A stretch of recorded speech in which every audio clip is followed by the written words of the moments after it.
$75,000, doll, and a non-disclosure agreement. Sign it, hand over the locket, vanish.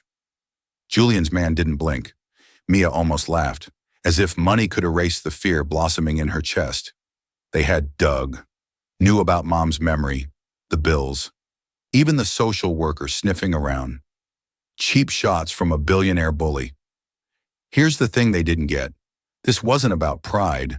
It was Mom's past. A piece of her. Mia couldn't betray that, not even to save her. They have no idea how her quiet kindness will change everything. What was it about this cheap piece of jewelry that could shatter the composure of one of the world's most powerful women?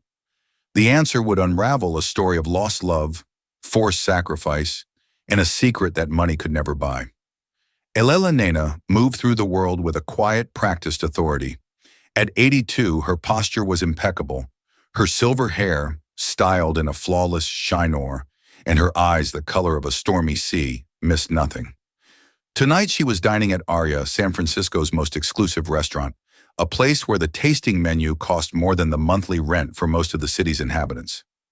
It was a Tuesday, a day of no particular significance, which was precisely why she was there. Anniversaries and birthdays were too painful, filled with the ghosts of a life once lived. Tuesdays were blessedly empty. Her companion was her son, Julian Vance, the CEO of Vance Industries, the global tech empire her late husband Richard had built. Julian was sharp, ambitious, and wore a suit tailored with surgical precision. He spoke of quarterly earnings and market acquisitions, his words forming a familiar, monotonous drone that Elena had long ago learned to tune out. "Mother, are you listening?" Julian asked, a hint of impatience in his voice. "The board is pushing for the acquisition of Aerosphere. It's a trillion-all play." Elena offered a faint smile, her gaze drifting around the opulent room. Crystal chandeliers dripped light onto tables draped in heavy linen. The clinking of cutlery was a delicate symphony. It was all so perfect, so controlled, so suffocatingly lonely. Richard had been gone for a decade, and with him all the color had drained from her world. Now her life was a gilded cage, beautiful from the outside, but cold and empty within. A young waitress approached their table to refill their water glasses. She moved with a quiet efficiency that spoke of exhaustion. Her uniform was pristine, but showed the faintest signs of wear at the cuffs. Her hair, a simple brown ponytail, was slightly askew, as if she'd been rushing. She was unremarkable in every way, just another face in the endless parade of service staff that populated Elena's life. "Will there be anything else, Mr. Vance?"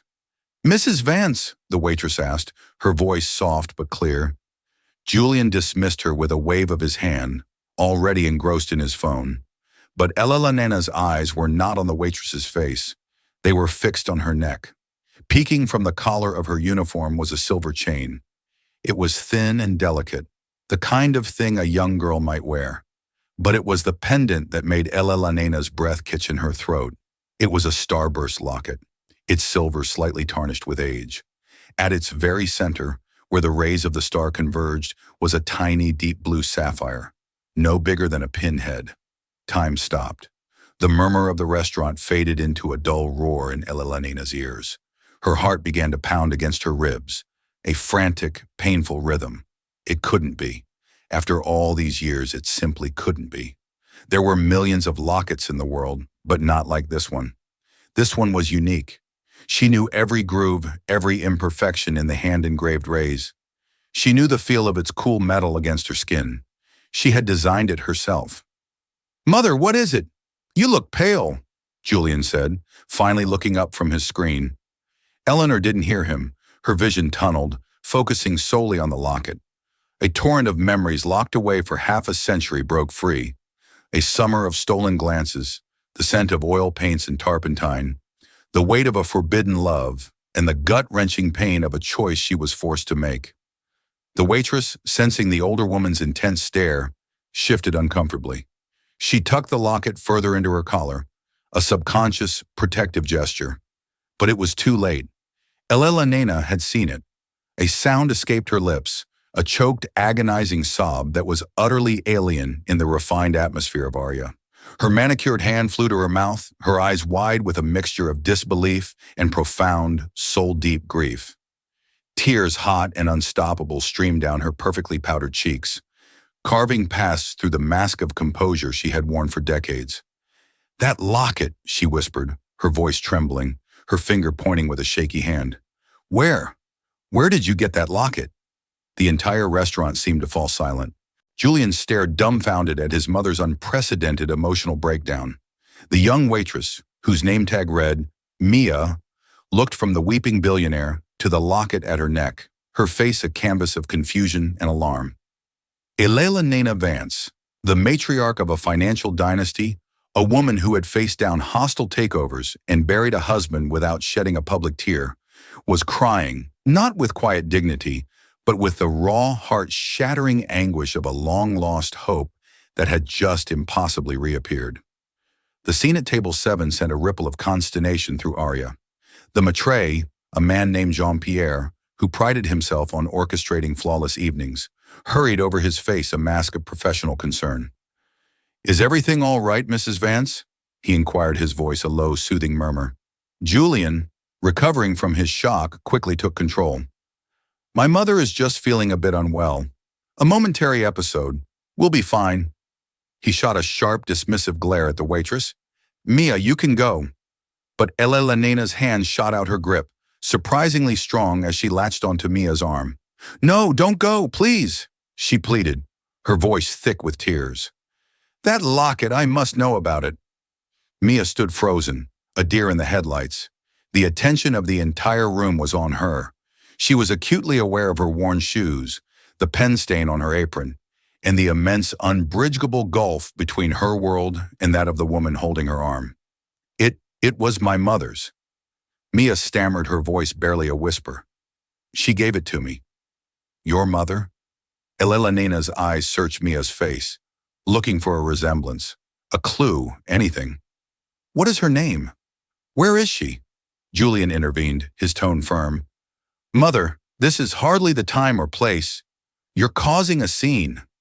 He pried his mother's fingers from Mia's arm and turned to the young woman. "My apologies. My mother is tired. She mistook your necklace for something else." He pulled out a thick black card holder. For your trouble, he tried to press several $100 bills into her hand. Mia flinched back as if the money were hot. "No, thank you, sir. It's all right." Her eyes darted back to Elena, who was now weeping silently, her shoulders shaking. There was a raw, genuine pain in the older woman's eyes that transcended their different stations in life. It was the pain of a human heart breaking. "Please," Elena said again, her voice regaining a sliver of its customary command, though it was frayed with emotion. "I will pay you for it. Name your price. $10,000. $20,000. Mia's eyes widened. $20,000 was more than she made in a year. It was enough to cover her own mother's mounting medical bills, to fix the leaky roof in their tiny apartment, to breathe for the first time in years. A wave of temptation washed over her, so powerful it made her dizzy. She could solve so many problems with that money. She instinctively clutched the locket. It was cool against her warm skin, a familiar weight she had known her entire life. It was the only thing she had from her mother that felt truly hers. Her mother, Sarah, was sick, her memory fading in and out like a faulty radio signal. But when she was lucid, she would sometimes touch the locket and smile. "That's your story," she would whisper, her voice frail. "It's all in there. It'll keep you safe." Mia didn't know what story it held. Her mother's past was a collection of fragmented, half-remembered tales. She didn't know who her father was or where her mother had come from before arriving in San Francisco with a baby in a single suitcase. The locket was her only tangible link to that mystery, to her own identity. To sell it would be like selling a piece of her soul. "I'm sorry, Mrs. Vance," Mia said, her voice finding a surprising strength. "I can't sell it. It's not for sale." Julian scoffed in disbelief. "Don't be ridiculous. It's a piece of silver. I'll write you a check for $50,000 right now. You can quit this job tonight." The offer hung in the air, glittering and seductive. $50,000. It was a fortune. But as Mia looked at Elena, she saw not a billionaire trying to buy a trinket, but a woman desperate to reclaim a piece of her past. And Mia, who had so little of her own past to hold on to, understood that sentiment perfectly. "No," she said more firmly this time. "My answer is no. I'm very sorry for your distress." She gave a slight formal bow.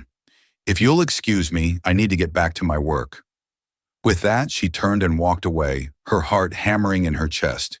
She could feel the stares of every patron, hear the whispers. She fled to the relative safety of the kitchen, her hands shaking so badly she had to grip the edge of a stainless steel counter to steady herself. Back at the table, Julian was furious. The audacity, a $50,000 offer for some cheap BB, and she refuses. She's playing you mother. She'll come back tomorrow with a lawyer demanding $1 million. But Elena wasn't listening. Her gaze was fixed on the kitchen door through which Mia had disappeared. The girl's refusal hadn't angered her. It had intrigued her. It confirmed the locket's value was not monetary. The girl cherished it, just as she was supposed to. "Get me her name, Julian," Eleanor said, her voice low and resolute. The tears had stopped, replaced by a steely determination. Her full name, her address, everything you can find out about her. "What are you going to do?" Julian asked, bewildered. Elena dabbed her eyes with a linen napkin, her composure slowly returning like armor being reassembled piece by piece. "If she won't sell a memory," she said, her voice dangerously quiet, "the shall have to buy her story." The next morning, the sterile quiet of Elena Vance's penthouse apartment was disrupted by the arrival of a man named David Harrison. Harrison was a private investigator, a man whose nondescript appearance belied a formidable talent for unearthing secrets. He was discreet, efficient, and expensive, the best in the business. Elena, dressed in a silk morning robe, sat opposite him in her vast, sun-drenched living room, which offered a panoramic view of the Golden Gate Bridge. The emotional storm of the previous night had passed, leaving behind an unsettling calm and a singular, obsessive focus. "I want to know everything about her," Elena stated, her voice devoid of its earlier fragility. "Amelia Russo, she works at Aria. Find out where she lives, who her family is, what her circumstances are. Be thorough, but be invisible. I don't want her to know she's being watched." "Understood, Mrs. Vance," Harrison said, making a few notes in a small leather-bound book. Julian, who had been listening from the doorway, stepped into the room. "This is absurd, Mother. You're paying a man thousands of dollars to investigate a waitress. If you want the necklace, our legal team can draft an offer she can't refuse, or we can find its provenance, claim it as a stolen family artifact." "It wasn't stolen." Eleanor snapped her gaze sharp. "And this is not about the locket anymore. It is about the girl. There was something in her eyes, Julian, a resilience, and she refused your money. That is not the behavior of a common opportunist." "It's the behavior of a clever opportunist," Julian countered. "She knows she has you on the hook. She's waiting for a bigger offer." Elena fell silent, her gaze drifting towards a small, dust-free bookshelf in the corner of the room. It was out of place amongst the modern art and designer furniture. It held old, leather-bound volumes of poetry and several worn books on art history. Julian never paid them any mind, but for Elena, that corner was a shrine. While Harrison gathered his instructions and departed, Elena walked over to the bookshelf. Her fingers traced the spine of a book titled The Renaissance of Light. She pulled it from the shelf. Tucked inside was a faded black and white photograph, its edges soft with time. It showed a much younger Elena, her hair long and unbound, her smile radiant and unburdened. Her arm was linked with that of a young man with intense dark eyes and a paint-smudged shirt. He was handsome, with a wild energy that seemed to leap from the photograph. His name was Thomas Reed. The locket hadn't been a gift from her late husband, Richard. Richard had given her diamonds, emeralds, entire real estate portfolios. He had given her a life of unimaginable luxury and security, but he had never given her the locket. The locket was from Thomas. He had been a painter, a brilliant, penniless artist, living in a tiny studio in North Beach. Elena, then a young Eyes from a suffocatingly strict and old money family, had met him during a rebellious visit to a local art gallery. Their love affair was a whirlwind, secret, passionate, and doomed from the start.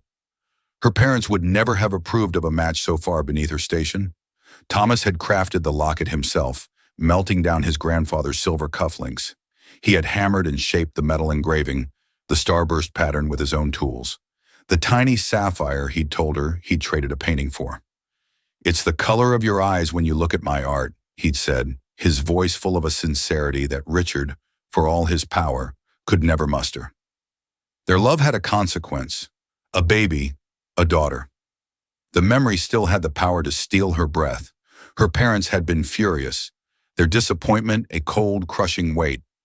They had orchestrated everything.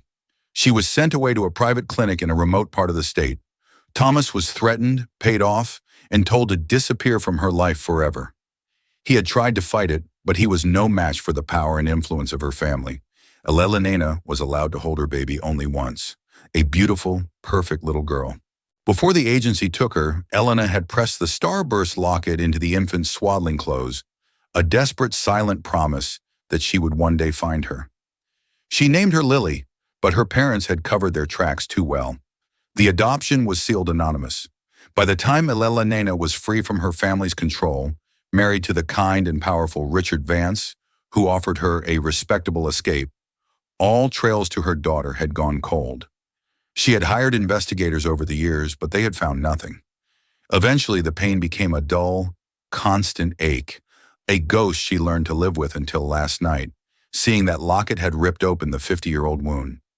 Could it be a coincidence? A replica? No, she knew in her bones it was the one, which meant that the waitress, Amelia Russo, was somehow connected to her lost Lily.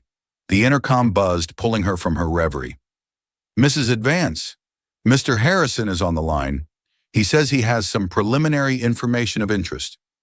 Elena's hand trembled as she picked up the phone. "Yes, Mrs. Vance." Harrison's voice was professional and clipped.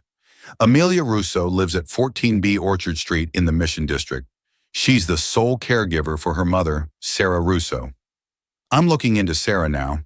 But the interesting part is the finances. They're in significant medical debt. Miss Russo works 2 jobs, the dinner shift at Aria and a morning shift at a diner called the Daily Grind. Her mother's condition, it appears to be degenerative, neurological. The bills are overwhelming." Elena sank into a chair. The girl wasn't a clever opportunist holding out for more money. She was desperate. She had refused $50,000, a sum that could have eased her burden immensely out of pure sentiment. "Thank you, Mr. Harrison," Elena said, her voice strained. "Keep digging. I want to know everything about Sarah Russo."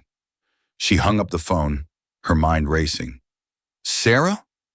The name meant nothing to her, but the girl's poverty, her quiet dignity, her fierce protection of the one linked to her past, it was all starting to form a picture, one that was both terrifying and filled with an impossible, flickering hope. Julian Vance did not share his mother's sentimental intrigue. He saw the situation in stark binary terms, a problem and a solution. The problem was a waitress who had stumbled upon a piece of leverage and was causing his mother emotional distress. The solution was to apply overwhelming force, bypassing his mother, who he felt was becoming irrationally obsessed. Julian had his own team run a background check on Amelia Russo. The results were the same as Harrison's, but Julian interpreted them differently. He saw not a struggling daughter, but a collection of vulnerabilities: debt, a sick parent, a precarious financial existence.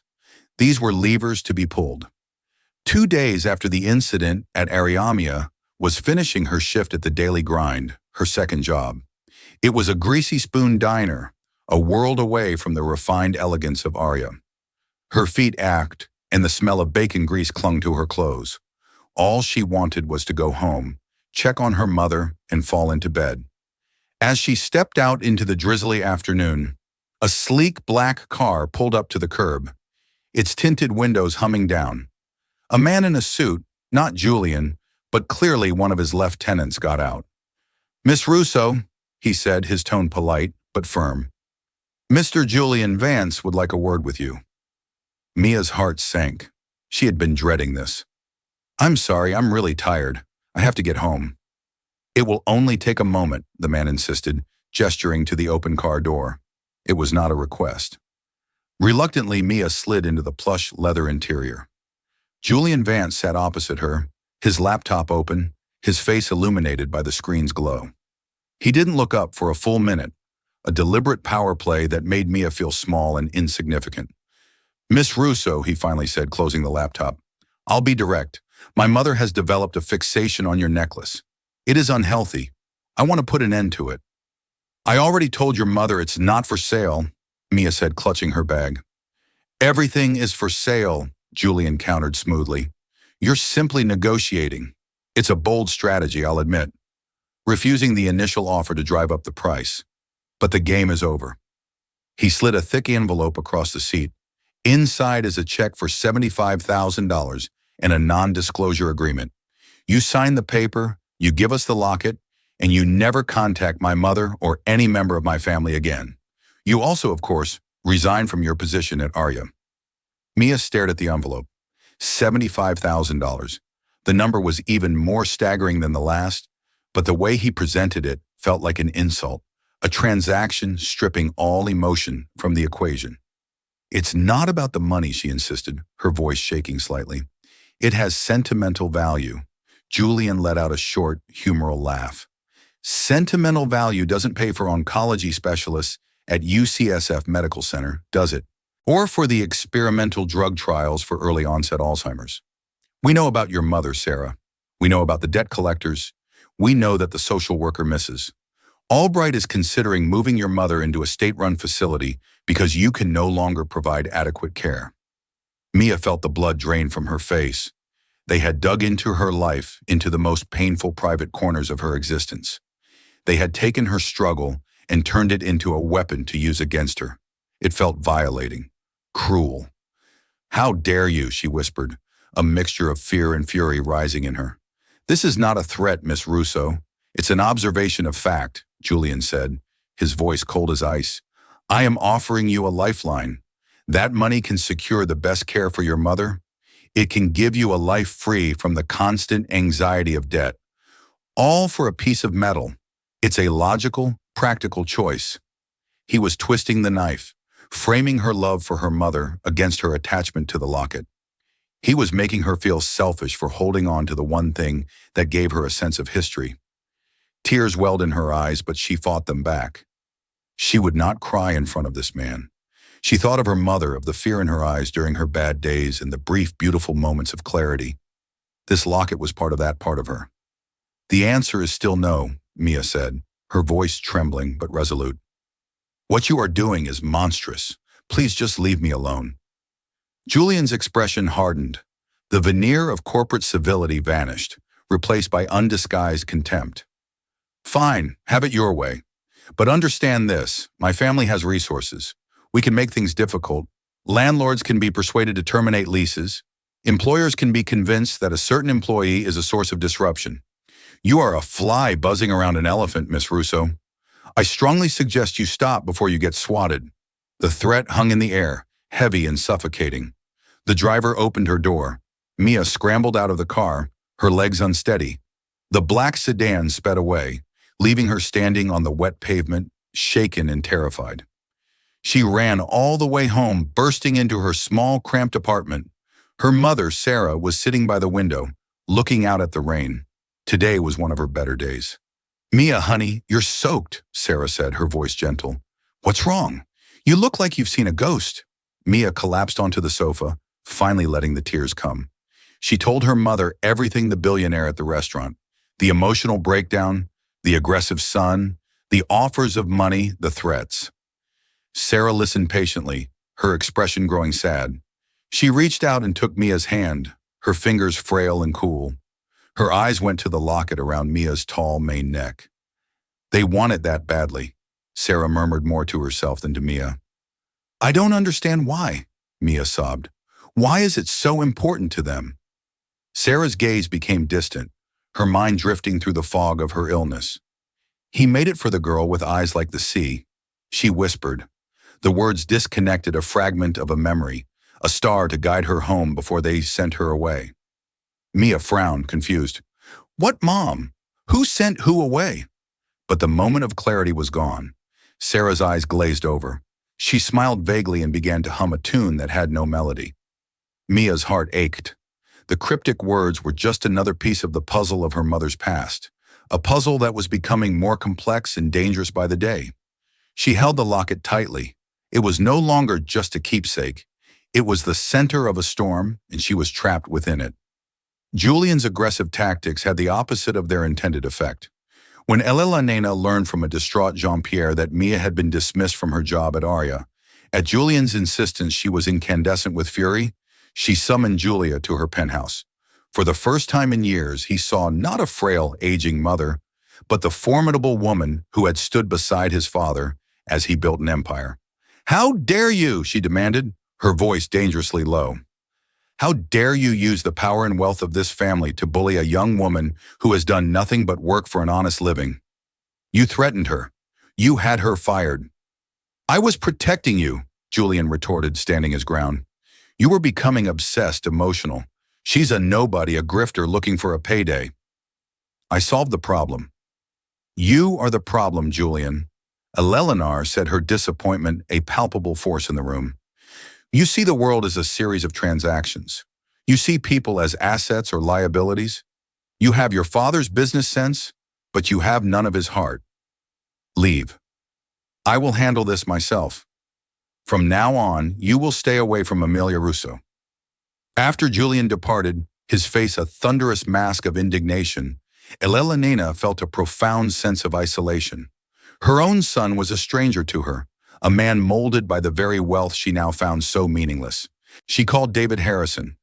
"I want to change the focus of the investigation," she said, her voice firm. "I don't care about Amelia Russo's finances anymore. I want to know about her mother. Sarah Russo. Find her birth certificate. I want to know where and when she was born. Dig into the adoption records for that area for that year. Cross-reference everything. Spare no expense." It was a long shot, a wild, desperate gamble based on nothing more than a gut feeling and a 50-year-old piece of jewelry. While Harrison's team began the painstaking work of sifting through decades of sealed and archived records, Elena retreated into her own past. She unlocked a safe hidden behind a painting in her study and removed a small leather-bound box. Inside were a few relics she had kept from her time with Thomas Reed. There were a handful of letters written in his elegant looping script, filled with passionate declarations of love and dreams of a future together. There was a charcoal sketch he had done of her capturing a light in her eyes that Richard had never seen. And at the bottom of the box was a small velvet pouch. Inside was a single earring, a silver starburst with a tiny sapphire at its center.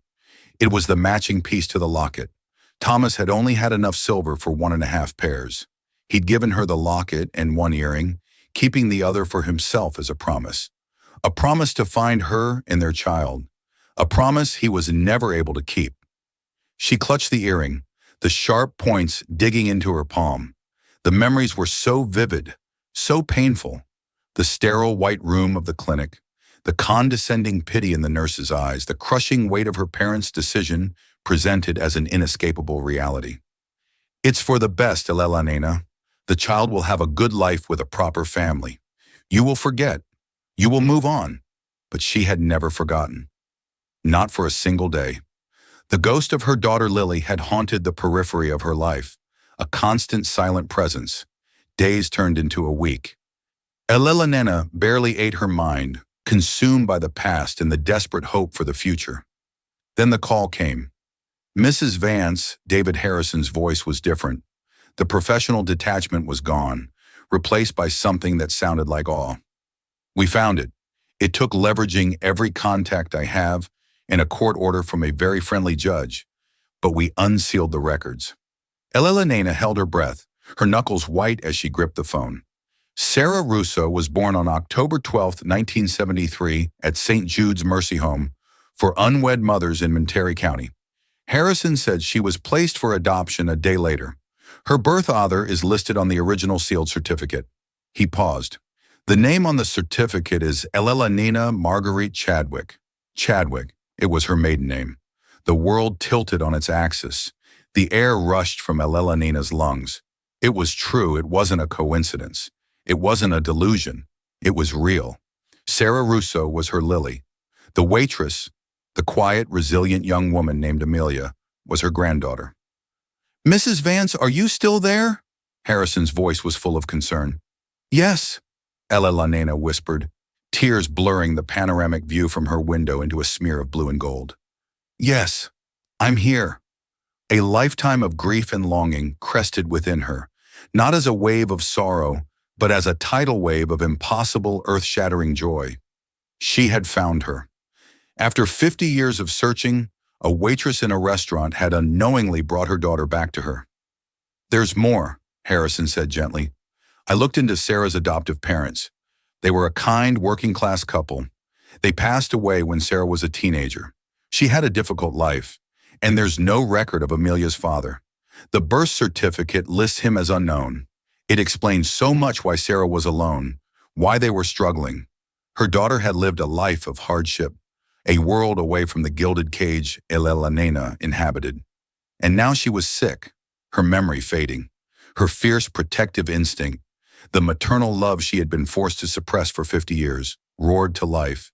She would not lose her daughter again, not when she had just found her. Book the best neurological specialist in the country, Mr. Harrison. Elena commanded, her voice ringing with an authority she hadn't felt in years. Dr. Alistair Finch at Johns Hopkins? Fly him to San Francisco on my private jet. Rent out an entire wing of the best hospital if you have to. And get me an address. I am going to see my granddaughter.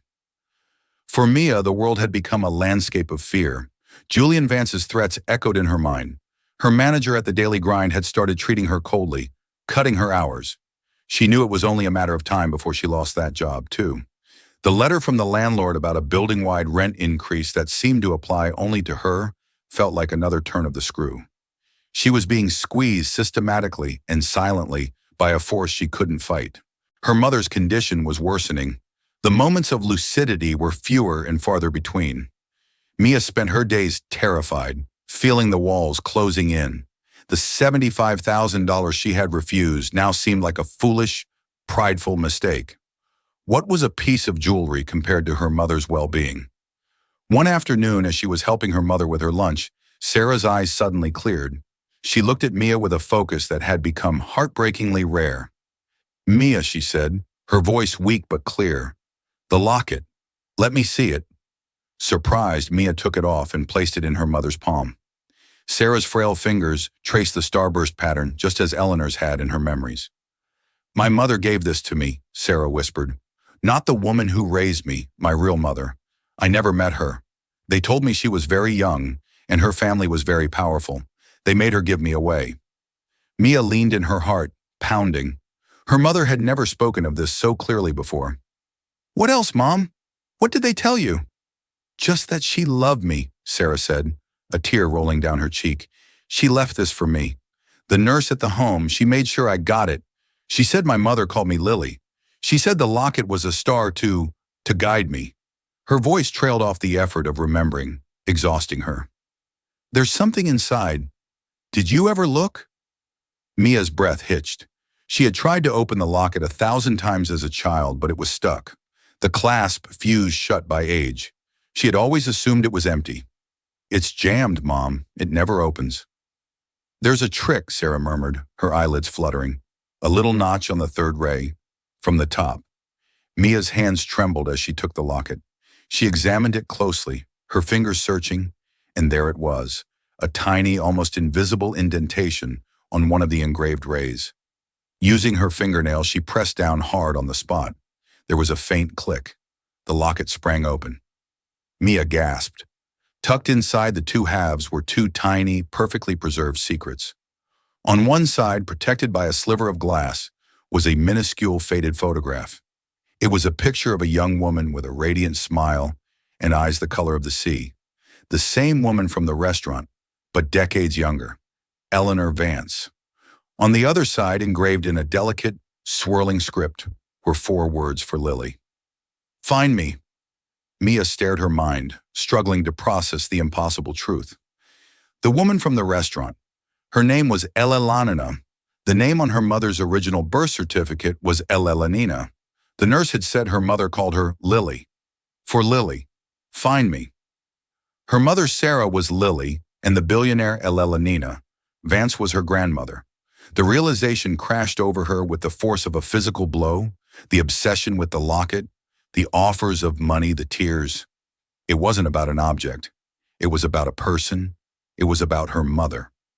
Just as this earth-shattering truth was settling in, there was a soft knock on the apartment door. Mia's first instinct was fear. Was it Julian Vance's men coming to evict them? She opened the door cautiously. Standing in the drab hallway of her apartment building was Elena Vance. She was not the imperious matriarch from the restaurant. She was dressed simply in a cashmere sweater and slacks. Her face was pale, her eyes filled with a nervous, hopeful vulnerability. She was alone. "Amelia," Elena said, her voice soft. "May I please come in? I need to talk to you and to your mother." Mia was speechless. She could only nod, stepping back to let the woman into her small, cluttered home. Elena's eyes scanned the room, taking in the worn furniture, the stack of medical bills on the counter, the sheer grinding reality of their poverty. Her gaze was filled with a profound, soul-crushing regret. Her eyes finally landed on Sarah, who was sitting in her chair by the window, now lost in her own world again. Elena took a hesitant step forward. Then another, Lee, she whispered the name a breath of air, a prayer she hadn't dared to speak aloud for 50 years. Mia held up the open locket. "She told me," Mia said, her voice choked with emotion. "She just told me everything." Elena looked from the locket in Mia's hand to the face of her daughter, then back to the face of her granddaughter. The resemblance was undeniable. The same determined set of the jaw, the same strength in the eyes. Tears streamed down Elena's face once more, but this time they were not tears of grief. They were tears of homecoming.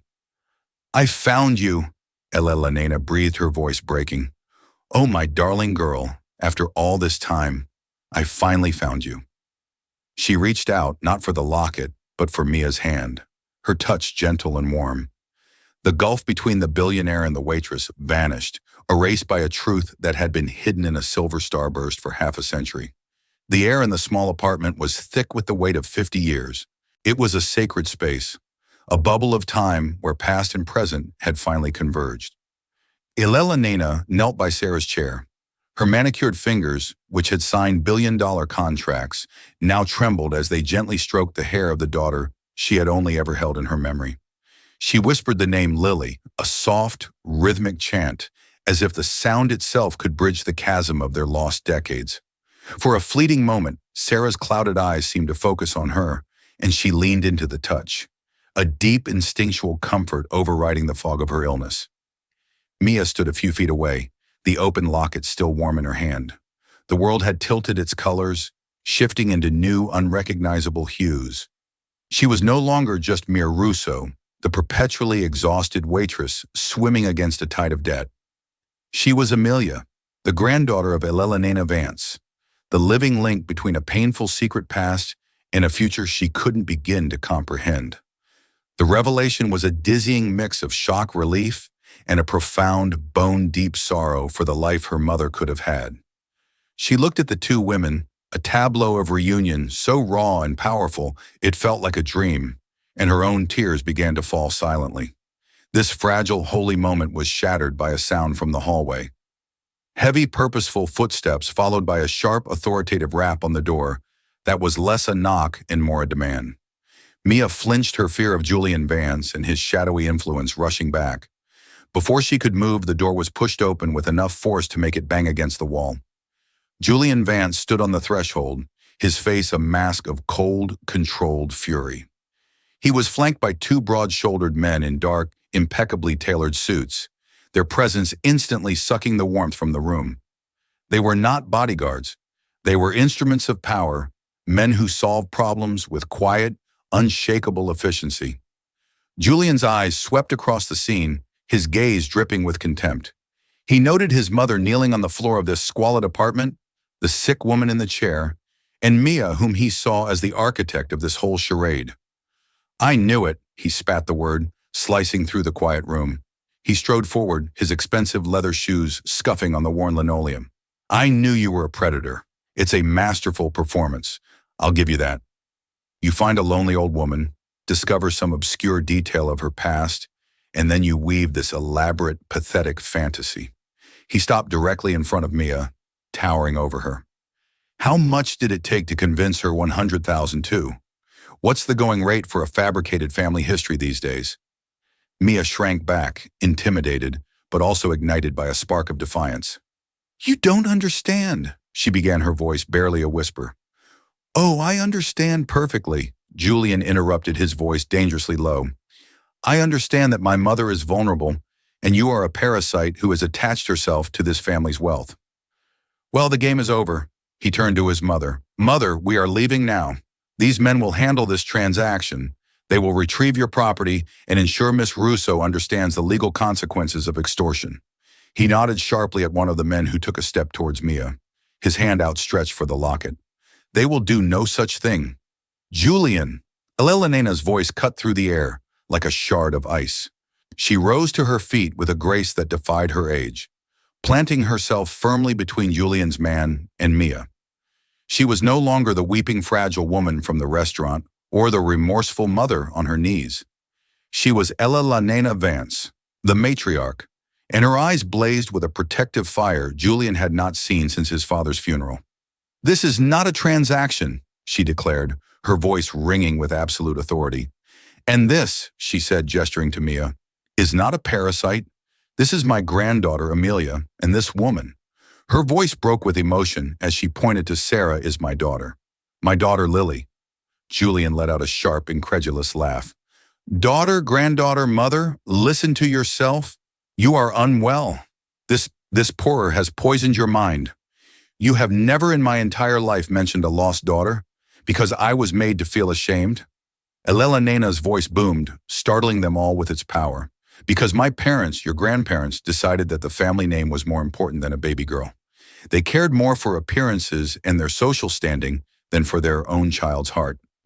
I was 17. Julian, I was a scared girl in love with a man.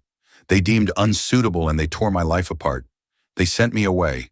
They took my baby and they threatened the man I loved until he disappeared forever. They told me to forget, to move on, to bury the shame. And for 50 years I have lived with that ghost.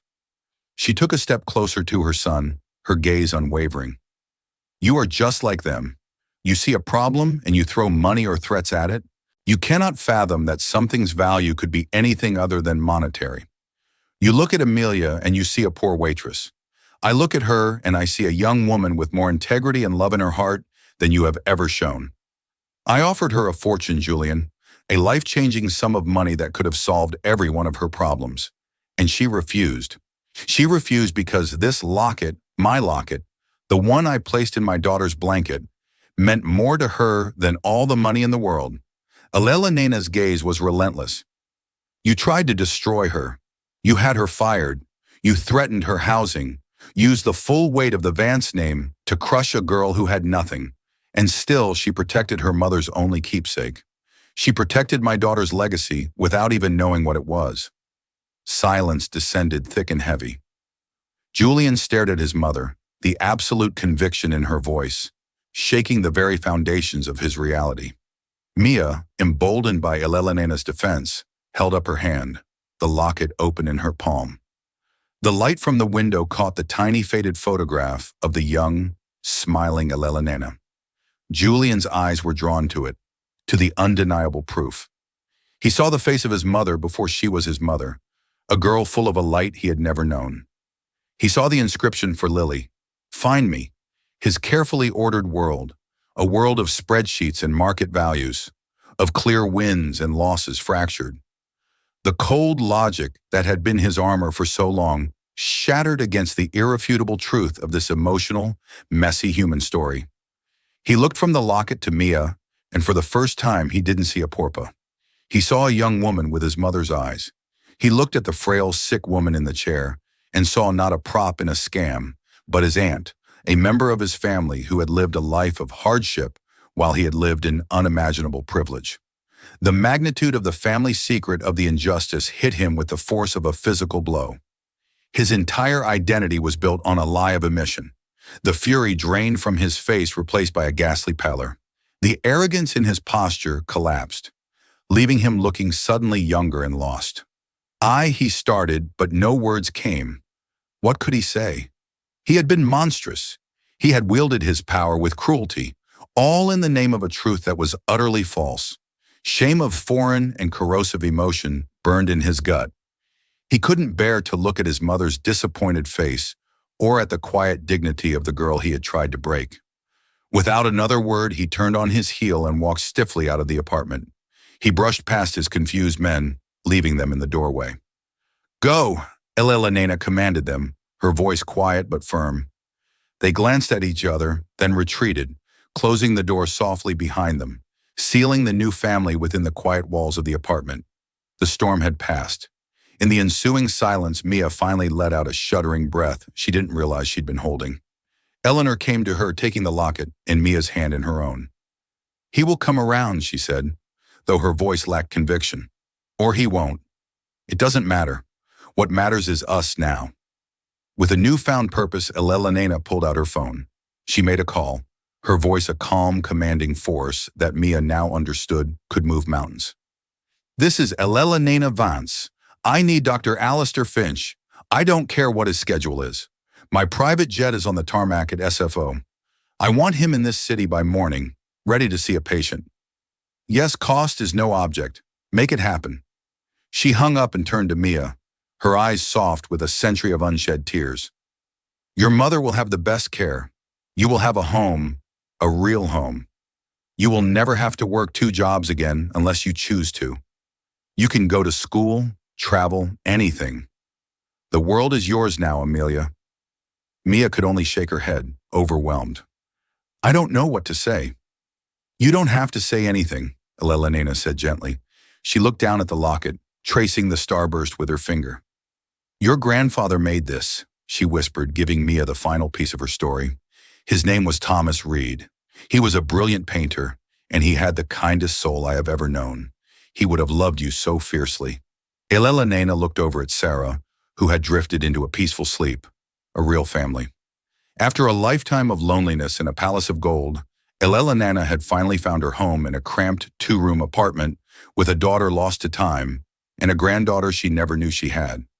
The Van's fortune of stocks and steel was vast, but it was nothing compared to this. This was the real inheritance. This was the inheritance of the heart. In the end, it wasn't Elena Vance's billions that healed her broken heart. It was the discovery that the greatest treasure she ever possessed was not something she could buy, but someone she had lost. The story of Eleanor, Mia, and Lily reminds us that family is not defined by wealth or status, but by the unbreakable threads of love that weave through generations, sometimes getting lost, but never truly severed. Mia's simple locket, worthless in a pawn shop, turned out to be priceless, for it held the key to unlocking a 50-year-old secret and reuniting a family torn apart by circumstance. It's a powerful testament to the idea that our true legacy lies in the connections we forge and the love we refuse to forget. If this story of loss and reunion touched your heart, please let us know in the comments below. What would you have done in Mia's position? Don't forget to like this video and share it with someone who appreciates a story about the enduring power of family. And most importantly, subscribe to our channel for more real-life dramas that will move you, inspire you, and remind you of the extraordinary stories hidden within ordinary lives.